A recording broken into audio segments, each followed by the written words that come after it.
Malheureusement, j'ai perdu un enfant. Quand je vois l'épreuve que ça a été, je me dis c'est déjà pas normal pour moi de perdre un enfant, mais ce sera encore moins normal aux enfants de 13 ans et 6 ans de perdre leur papa parce qu'il ne peut plus rien faire, il est comme une porte de la maison, c'est comme s'il n'y avait plus personne pour eux.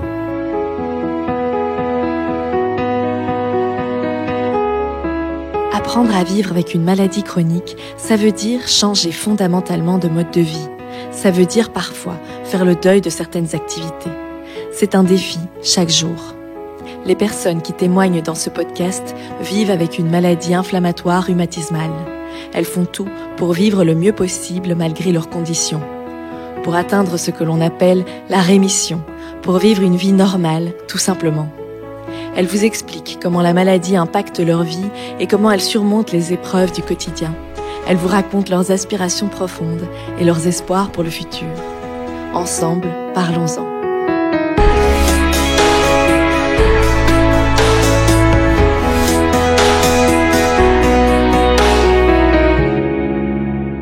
Je m'appelle Thierry Lousbert, j'ai 48 ans, je viens de Verviers.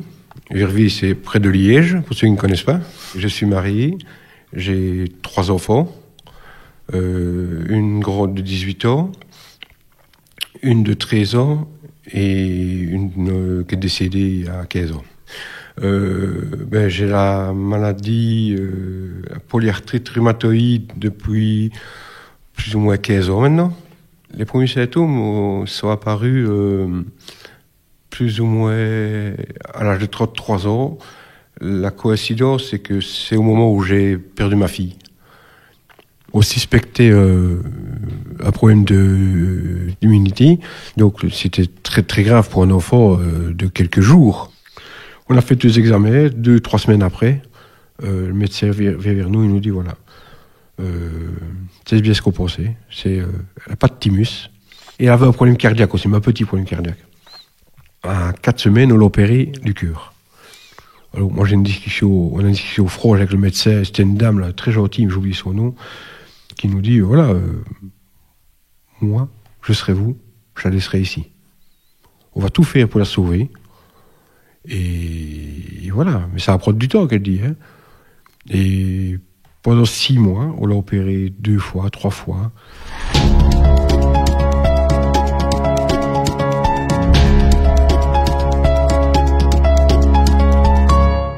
Et moi, le médecin arrive et me dit, voilà, vous êtes le papa? Je dis oui.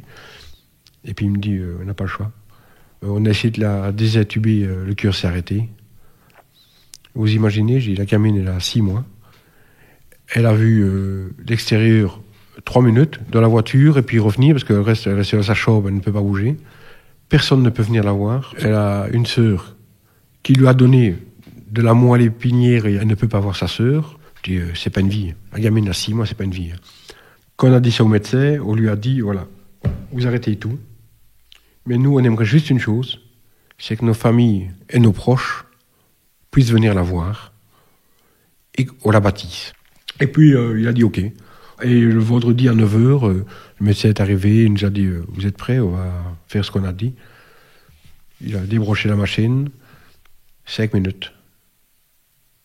Puis la petite s'est tête. Moi, à l'heure actuelle, j'ai pas encore su pleurer. Moi, j'en ai envie, hein, mais j'ai pas encore su couler une larme. Hein.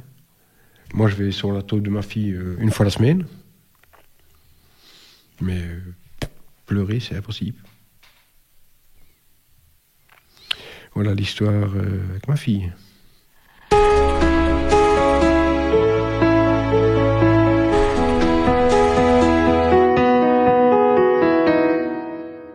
Et j'ai eu plusieurs problèmes de santé qui sont apparus, des petits problèmes, mais celui-ci qui est plus important, qui m'a fait avoir mal aux épaules, aux mains, aux pieds un petit peu. Et puis, je pensais que c'était dû au choc. Puis j'ai continué à aller voir un médecin. Le médecin m'a dit, non, c'est la polyarthrite, c'est de génération en génération, parce que ma maman l'a aussi. Et puis, ça a empiré d'une façon très rapide. La maladie a été déclarée à 33 ans, et à 33 ans, c'est quand on a eu la deuxième, qui est malheureusement décédée. Et là, la portée, je n'ai pas su la porter trop, parce qu'elle est restée à l'hôpital pendant 6 mois, on n'a pratiquement pas porté. Mais alors, quand la dernière, qui est née en 2008, là, ça a été compliqué, parce que mon épouse est infirmière, donc elle travaillait. Moi, à ce moment-là, j'étais chauffeur de bus. J'étais beaucoup à la maison et j'étais beaucoup malade, puisque conduire un bus, tout le monde peut penser que c'est facile, mais c'est pas si facile que ça, parce que les mouvements gauche, droite, tout le temps avec le volant, quand t'as mal aux épaules, quand t'as mal aux coudes, ben c'est pas évident. Et là, j'étais malade au moins une semaine tous les 2 mois. Au moins, voire 2, c'était voilà. Mais ça, je savais pas faire autrement. Et mon employeur était au courant et il m'a jamais tenu rigueur parce qu'il savait que j'étais malade et que. Mais porter des enfants, ça a été très compliqué parce que comme ma femme travaillait, il fallait donner le bain à la petite, il fallait changer ses couches, il fallait. Enfin voilà, il faut faire tout ce qu'on doit faire pour un enfant. Et il y a des moments où je ne savais pas la porter. Je me débrouillais comme je pouvais pour la mettre sur le divan avec mon genou. Enfin, c'était un peu compliqué. Mais j'y suis toujours arrivé, elle n'est jamais tombée. Voilà.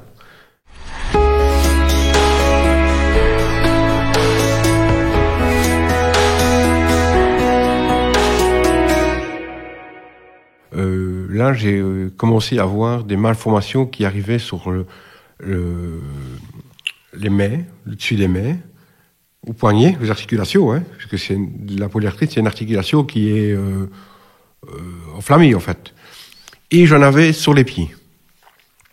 C'est marrant parce qu'elle augmentait ou elle diminuait.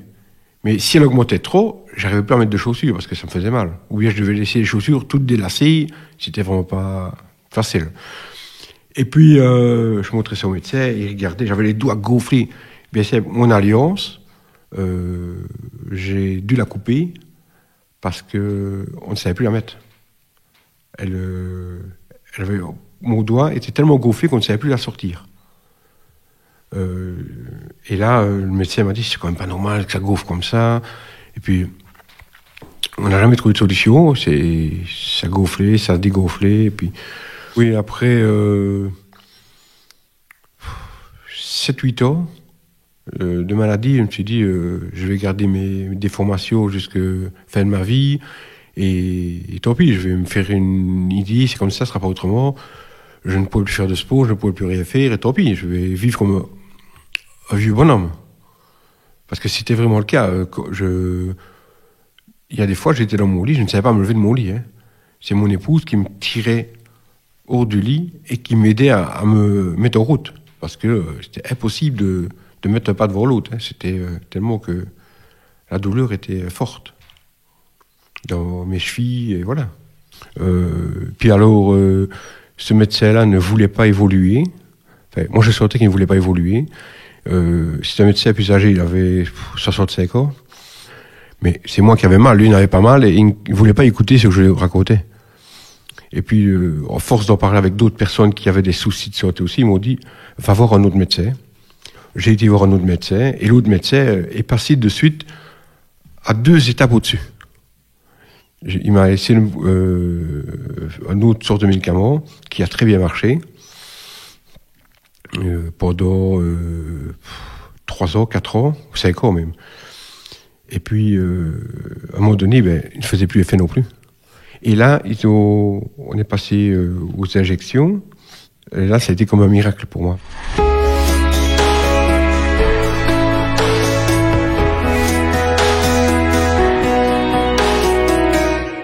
Avant, je ne savais pas lever mon bras plus haut que mon épaule. Maintenant, je sais le mettre au-dessus de la tête. Voilà, je n'ai plus de douleur, plus rien. Une fois que on a réussi à trouver le remède, enfin le bon remède, comme ici avec les injections, moi c'est pratiquement réglé. Le médecin m'avait dit, quand vous allez commencer la piqûre, il faut compter 2-3 mois avant d'avoir la première amélioration. Moi, ça a été 2-3 heures. Je vais dire, je me suis fait piquer le matin. Début d'après-midi, la douleur était partie.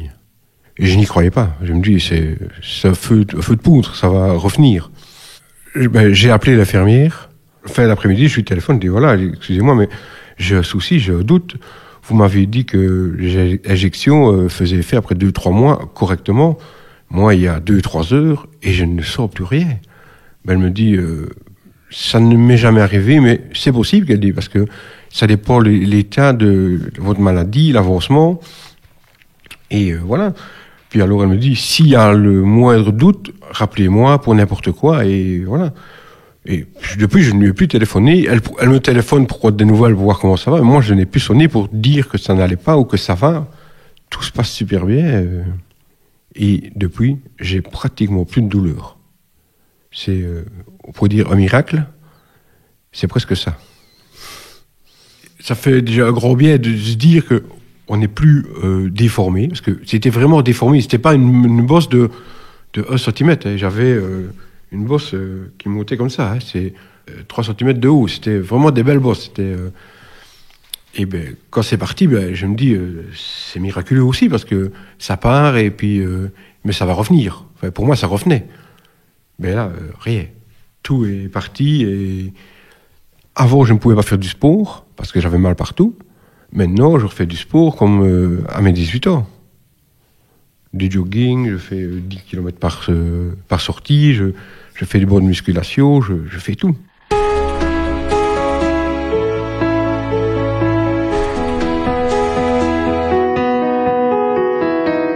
Je pense que je suis en rémission de la polyarthrite rhumatoïde, oui. À l'heure actuelle, j'ai une vie tout à fait normale. À part le Covid, j'ai une vie normale. Pour moi, une vie normale, c'est me lever normalement, sans avoir besoin de personne, de ne plus prendre des médicaments, une poignée de médicaments pour déjeuner. Je me suis lancé dans le tir à l'arc à distance. Ici, je suis à 30 mètres. Mais pour savoir, quelqu'un qui a de la polyarthrite rhumatoïde, prendre un arc, et ça s'appelle le border. Ça a de la puissance, c'est très lourd, c'est compliqué. Pour rester en arc pendant quelques secondes et lâcher la flèche, quelqu'un qui a une polyarthrite rhumatoïde sévère, ça n'arrive pas souvent. Et moi, j'ai la chance, depuis que je suis en rémission, de pouvoir le faire. Mes enfants sont contents parce que je peux refaire des activités avec eux, je peux refaire du sport. Ma fille, avec celle de 18 ans, on va courir une fois tous les 15 jours ensemble, parce qu'elle est plus rapide que moi quand même. Mais je peux faire des activités avec eux. Tandis qu'avant, c'était impossible. Non, je ne savais plus rien faire. J'avais tellement mal que... elle devait même faire des choses pour moi, vous voyez. On devait aller chercher, remplir le pelet. Elle devait aller chercher le sac de pelet et remplir le pelet. Moi, il y a des moments où je n'y arrivais pas. Prendre un sac de course, c'était impossible. Je devais appeler ma fille, tu peux venir prendre ça, s'il te plaît? Et je peux comprendre que ça les embêtait. Parce qu'ils ont autre chose à faire que de faire des activités, les affaires journalières du père.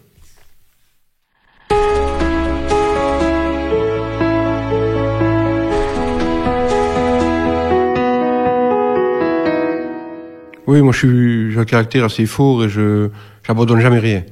Dans tout ce que je fais, moi je suis déterminé. Ma femme et sa chef, qui sont infirmières tous les deux, m'ont dit c'est grâce à ton énergie et ta positivité que tu as récupéré tout ça. Autrement, tu aurais eu un caractère mou, tu aurais abandonné tout et tu serais couché dans un lit et tu te lèverais une fois sur 3. Voilà, moi je pense que c'est comme ça et je pense qu'elles ont raison parce que je suis quelqu'un de persévérant. C'est mes enfants qui m'ont aidé à tenir le coup et voilà. Et mon épouse, bien entendu, qui m'a toujours soutenu et voilà. Mais quand malheureusement j'ai perdu un enfant, quand je vois l'épreuve que ça a été, je me dis c'est déjà pas normal pour moi de perdre un enfant, mais ce sera encore moins normal aux enfants de 13 ans et 6 ans de perdre leur papa parce que il ne peut plus rien faire, il est comme une porte de la maison, c'est comme s'il n'y avait plus personne pour eux. C'est ça moi, rémission, c'est un combat gagné. Si vous souffrez d'une maladie rhumatismale inflammatoire, sachez que les traitements évoluent constamment. Peut-être existe-t-il un traitement qui vous permettrait de vous sentir mieux et même d'aller bien. Nous vous invitons à faire entendre votre voix auprès de votre médecin. Parlons-en est un podcast réalisé par AbbVie en partenariat avec l'association de patients Claire.